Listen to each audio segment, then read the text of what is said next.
time to have a look at things happening in the world of politics. We do that with Dr. Jim Jose from the University of Newcastle. And Jim, today we're going to a different part of the political spectrum. We're kind of going beneath the sheets today. Was all this sort of bonking ban stuff's all up in the news again overnight? Yes. Good morning, Mark. How uncomfortable are you now? Perfectly comfortable. You're fine. I'm not in the spotlight for that. That's good.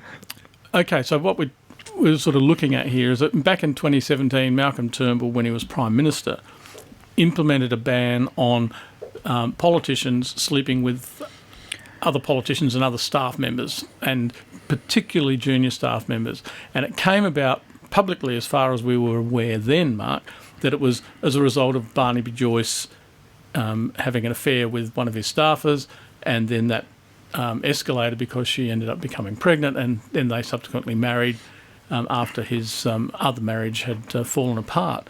So publicly, at least, Malcolm Turnbull's decision seemed to be in direct relationship to that, because the issue really wasn't whether this politician was sleeping with this staff member, but the fact that individuals with power within the party, within the government, like government ministers, like members of parliament, sleeping with staff members, there's a power imbalance and there's subtle coercions or whatever. And so to prevent that sort of improper behaviour, not the fact that two consenting adults do whatever they want to do, but the fact that someone with power takes someone with less power into a relationship in which the person with less power is not on equal footing. Now, some of the other stuff that's involved with this, Jim, is also, the theory behind it was you need government ministers to be behaving in a way that's not going to bring, I guess, attention. And that sort of brings all of these type of things into, say, the media spotlight. Generally speaking, through our history, have we actually, or have the media gone after politicians in this way, or is there a line? Is there exceptions to that rule? Well, historically, and in practice, for the most part, politicians' private lives have been deemed personal and outside of the space in which journalists will report. They keep away from politicians' private lives, despite the rumours or whatever's going on. Where it doesn't become, how can we put this, where it becomes fair game for a news story is when the politician's behaviour contradicts their public statements, their political positions.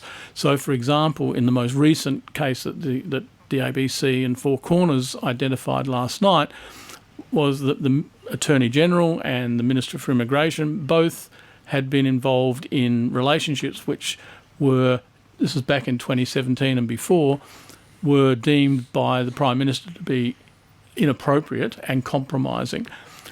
What makes them, in a sense, fair game for journalists to report on in these cases is that both of them were very prominent and are still prominent upholders of family values, upholders of the Christian institution of marriage, upholders of fidelity and all of that. This was their public position, and they made quite a to-do about that in the same-sex equality marriage debate. So to discover then that while they're making these public statements about Christian marriage and fidelity and all of that stuff, they're breaking their vows and behaving allegedly in adulterous fashions. So at that time in 2017, Malcolm Turnbull implemented that ban, and it was largely around two of his senior ministers behaving in a way that could cause the government serious embarrassment, could be a major area for compromise and blackmail and so forth. And, of course, it's, if all of the allegations were true, it's rank hypocrisy. So in that context, journalists then make public what politicians are doing in their private lives. But by and large, the principle has been that what people do behind closed doors is no one else's business, and a politician is entitled to their personal life. It's a bit sort of I found it a bit hypocritical for Barnaby Joyce to come out and say, the politicians, we're entitled to our personal lives. Yes, but if in your personal life you act in ways that you condemn in other people publicly, then the public has a right to know. Does it really go to an even larger point, Jim, that whatever you're, as a politician, as a cabinet minister, whatever your public position is on whatever an issue is, you'd probably need to make sure that behind closed doors or in the rest of your life is kind of lining up with those values. In this case, it happens to be marriage and who's with who. But if you think of it even in a more broader context, whatever the issues are that you're really campaigning on, everything else needs to line up with that. Well, there's a degree of consistency that people expect. So that if you're an advocate, as say, of climate change, for example, then having shares in fossil fuel industries is probably going to be seen as hypocritical and that you're not really serious about climate change. So, yes, there's a degree of consistency, Mark, that's needed, but no one is ever 100% consistent in their behaviour and their public statements. There's always a degree of That's the problem, slippage. though, isn't it? Because, and then who decides where... Because you're right. I mean, not all of us line up 100% with our public worldview all of the time. So then who gets to adjudicate where that line is? Well, I guess it depends on the issues, and it also depends on what's at stake. And possibly depends on slow news days as well, and having to fill copy. But basically, Mark, it's really a question of, so long as a person in the public eye is reasonably consistent. Most people don't care, if there's slippage between this or that. What they do care about, and what most people don't like, particularly in their political representatives, is the politician taking a strong stand publicly on issue X and then find out that person has been engaging in issue X in a way contrary to what they're saying publicly. I think it's that degree of hypocrisy or whatever that people don't like.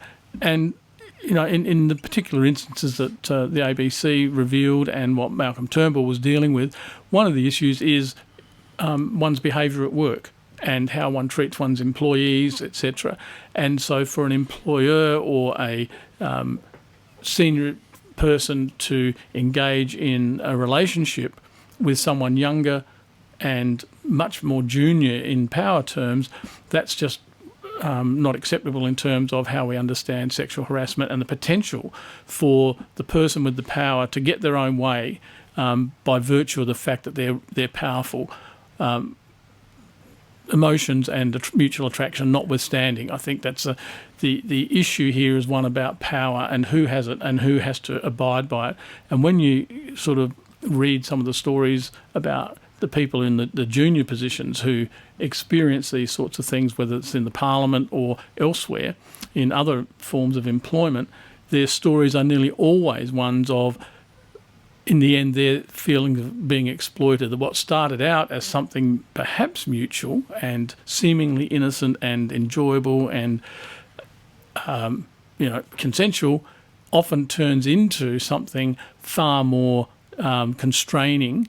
And if the news reports are to be believed, often they're subject to sort of a degree of coercion to maintain the silence, to protect the person with the power. That's the sort of thing that Malcolm Turnbull's ruling, which became known as the bonking ban, that's what it was designed to try and eliminate. Not necessarily because he himself had altruistic motives about protecting junior people. He was trying to protect his government from potential scandal and protect his ministers from being put in compromising positions or positions where they could be blackmailed and rendered ineffective as part of the government. All right, lots to think about there. Jim Jost, as always, thank you for your time. Have a great week. Yeah, thanks, Mark. 2NURFM, a broadcast service of the University of Newcastle.